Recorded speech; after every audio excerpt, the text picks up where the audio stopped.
ABS-CBN, may malaking announcement ngayong Hunyo. Umpisa pa lang ng buwan, may pasabog na agad. Mapapakapit ka sa balitang dala niya. Abangan ngayong 6/4/2024. Yan ang post mula sa Dreamscape Entertainment at ABS-CBN. Ilang executive ng Kapamilya Network ang nangakong magiging best year ng ABS-CBN ng 2024 at magkakaroon raw ng isang big turnaround. Maraming netizen ang nanabik sa balitang yon at inakala nila na bagong prangkisa ang sasalubong sa ABS-CBN ngayong taong ito.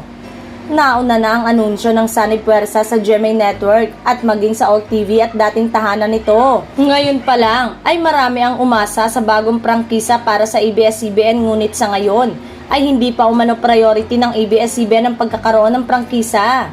Sa ngayon, ang ABS-CBN ay isang malaking content creator, kaya mula nang nanindigan ng media entity ang kanilang estado ngayon, marami na silang produkto, content ang isinasa-ere sa iba't ibang platform. Sa TV man, sa cable, sa digital, sa online, maging sa mga sinehan at marami pang iba. May mga nasagap din tayong ulat na inalok ng gobyerno sa ABS-CBN ng franchise ng isang TV network sa kanila, pero tumanggi ang ating Kapamilya Network doon. Ngunit ang sigurado, ayon sa source, ay may isang higanteng anunsyo na magaganap sa Kapamilya Network na ikagugulat ng lahat.